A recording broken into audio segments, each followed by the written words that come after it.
The genre that seems to be dominating both the big and small screen these days is superhero-based media. Comic book films have been around for a long time, but it hasn't been until recently that they actually started blowing up at the box office and gracing our television.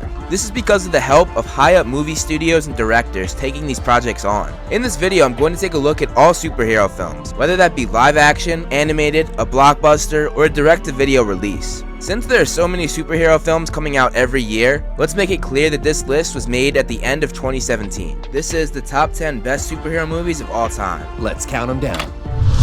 Starting off the list at number 10 is Wonder Woman. The DC Extended Universe was definitely struggling and had some big bombs, but Wonder Woman came along and gave the DCEU exactly what it needed. In my opinion, it was the first good superhero film based on a female hero. Gal Gadot was the perfect choice to embody the strong-minded and independent Diana Prince. They wrote the characters with the opposite approach that most stereotypical films like this take. They switched the role of the man and woman, making the man, Steve Trevor, be the damsel in distress, and have the woman, Diana Prince, be the hero who saves him. The action is top-notch in this film, and the way Diana acts when she comes to the real world is hilarious, and is really fun to watch. Yep, that's not gonna work. Please put the sword down, Diana.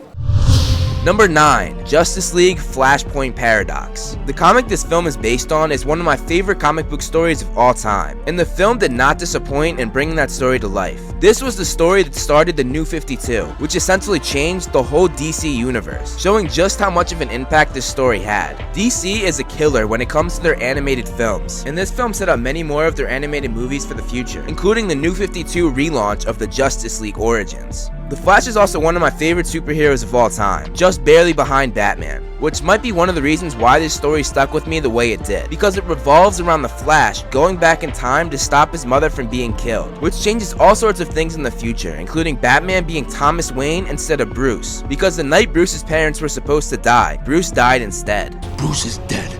I watched him die. They even throw in a great Easter egg to a spin-off comic of the original Flashpoint story, with Martha Wayne becoming the Joker. Number 8 is Thor Ragnarok. This is the newest film on the list as it just came out in November. It was the third and final solely Thor-based movie. The first two weren't the best, but this one delivered big time. It completely changed the style of the film, making it less serious the way the first two films were, and focused more on comedy. And let me tell you, this movie is hilarious. Everything from Thor and Hulk's interactions. We're the same, you and I. Just a couple of hot-headed fools. Yeah, same. Hulk like fire, Thor like water. Oh, kind of both like fire. And Hulk like raging fire, Thor like smoldering fire.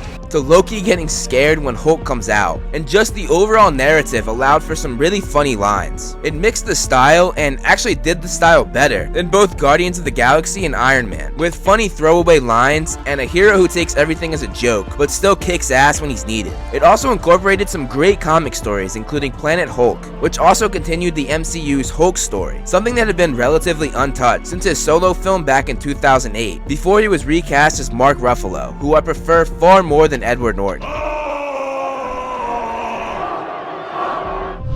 Coming in at number 7 is Spider-Man Homecoming. We've had a lot of Spider-Man films, but this is by far the best, and Tom Holland blows Tobey Maguire and Andrew Garfield out of the water. They finally cast someone who actually is the right age to play Peter Parker. He's supposed to be a young kid, not a 28-year-old man, or even worse, a 29-year-old man playing a high schooler. In Homecoming, they stay true to the source material and write Peter the way he's supposed to be, a nerdy high schooler who doesn't entirely know what he's doing, but wants to help people. They perfectly blended both staying true to the character, but also incorporating him into the already existing MCU. I love the way the ringleader of the universe, Tony Stark, was actually the one who made his suit, and it's interesting to see all of the cool things that the suit can do. You have 576 possible web shooter combinations. Mr. Stark really overdid it. The villain of this story is probably in the top 3 best MCU villains. They gave him a humble beginning as a guy who just got screwed over and wanted something back. The world's changing. It's time we change too. And his reveal at the end was something I did not see coming. Also, you can't go wrong with Michael Keaton. Number 6, Deadpool. This film took way too long to make, his first crappy appearance being in 2009, and this film wasn't made until 2016. But when it finally was made, it did not disappoint. Ryan Reynolds is Deadpool. He is so funny and so perfect to play the third wall-breaking badass. I got places to be, a face to fix, and oh, bad guys to kill. This film was groundbreaking and took a huge risk by making the film rated R, and that was the best choice that they made because the film would not be the same without that rating, and the film still killed at the box office. You can really tell that the creators fully believed in the character and the source material to possibly risk cutting a huge chunk of their audience in half by not making the film PG-13. The writing was really well done, bouncing back and forth from the present to the past, showing his origins and intertwining the two to complete one another, without making it confusing or jumbled. I'm touching myself tonight. Number 5, The Dark Knight Returns Parts 1 and 2. The film was split into 2 parts, but I consider it to be one film, which when combined is about 2 hours. It's based on possibly one of the best and well-known Batman stories ever written by Frank Miller, which focuses on an older retired Bruce who decides to get back into his vigilante lifestyle. The thing that the story is probably most known for is its incredible fight between Batman vs Superman, which people have tried to do multiple times, but this film is by far the best representation between DC's 2 most popular heroes. In all the years to come, in your most private moments, I want you to remember the one man who beat you. There's also the incredible Batman and Joker confrontation, which is extremely thrilling as well. The film is a thrill to watch, and is something that Frank Miller would definitely be proud of.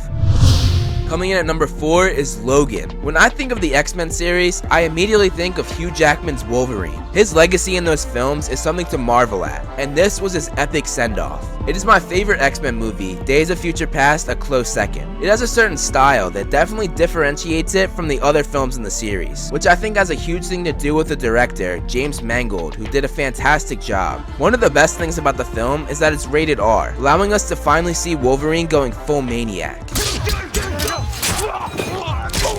The appearance of X-23 was also a treat, and seeing her and Wolverine fight side by side was a spectacle to watch. This was also Patrick Stewart's final go at the X-Men series, and he was fantastic as always. The ending is what makes the film. The final battle was so cool, and it gives both the Wolverine and Hugh Jackman an incredible send-off. Number 3, Captain America: The Winter Soldier. This was the second in the Captain America trilogy, and in my opinion is the best of the 3. This film really shows who Captain America is, and how awesome he can be. Is he wearing a parachute? No, he wasn't. The best part of the film for me was seeing the Winter Soldier. He's such a badass villain, and his struggle to overcome the brainwashing that had been done to him was so interesting. Steve and Bucky's friendship is the driving force of the movie, and it led to some really powerful scenes. The line that sums up their friendship turns out to be the thing that makes Bucky snap out of it. Because I'm with you to the end of the line. The action in the film is great, and there are some great hand-to-hand combat scenes. The ending of the movie was also a huge game changer for the entire MCU. Number 2, The Dark Knight. Batman is my favorite superhero, and no Batman film comes close to beating the success of The Dark Knight. It's one of the best sequels ever made, and one of the best representations of the Caped Crusader. Christopher Nolan is a phenomenal director, and although the world he created for his version of Batman wasn't entirely true to the comics, it is something that can stand on its own as an incredible piece of cinema and comic book movie history. The film also has one of, if not the best villain portrayals of all time, with Heath Ledger's Joker. Let's put a smile on that face. The dark and gritty world and realistic setting that the film takes place in is perfect for the story that they were trying to tell.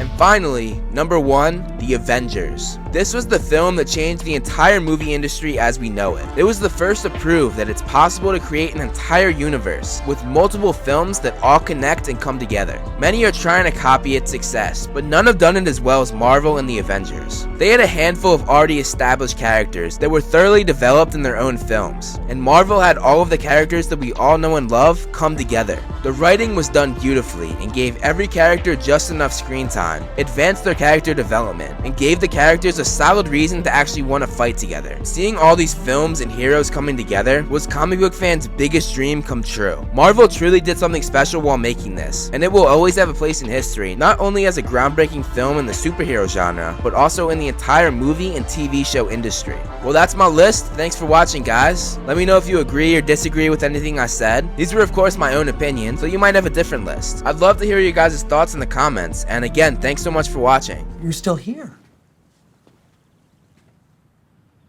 It's over. Go home.